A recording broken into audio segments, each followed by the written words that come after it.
Bonjour et bienvenue si vous nous rejoignez sur France 24 à la une de l'actualité. Donald Trump, plus confiant que jamais. On commence ce journal par cette visite ce matin à Kiev de l'émissaire américain pour l'Ukraine, Keith Kellogg. Et c'est dans ce contexte diplomatique intense que le président ukrainien a ce matin à nouveau tensé Moscou.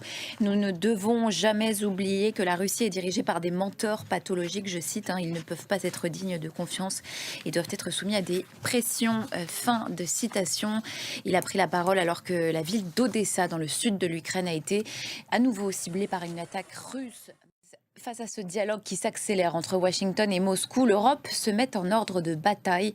Ce mercredi, l'Élysée organise une nouvelle réunion sur la guerre en Ukraine et la défense européenne à laquelle, je vous le disais, participeront des pays européens, mais aussi le Canada, allié de l'OTAN. Romain Michelot. Dans l'actualité, en France, François Bayrou, pour la 6e fois au défi de la censure aujourd'hui. Dans l'actualité judiciaire, maintenant, 3e jour d'audience au procès dit des otages de Daesh à la Cour spéciale de Paris. C'est à partir d'aujourd'hui que la parole est donnée aux parties civiles.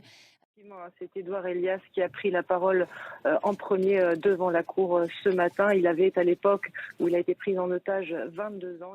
Marie Schuster pour le récit de cette matinée devant la Cour d'assises spéciale de Paris. Merci Marie. On se quitte sur toute autre chose, une image impressionnante, considérée comme un rêve ou plutôt comme un cauchemar par les surfeurs, avec cette vague géante de Nazaré au Portugal qui peut grimper à plus de 25 mètres de haut en hiver. Beaucoup de sportifs professionnels n'osent pas même s'y aventurer, tant les conséquences d'une chute peuvent s'avérer fatales.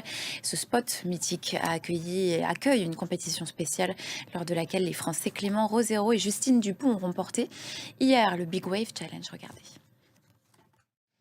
Et c'est la fin de ce journal. Merci pour votre attention. L'actualité continue sur France 24. Restez avec nous.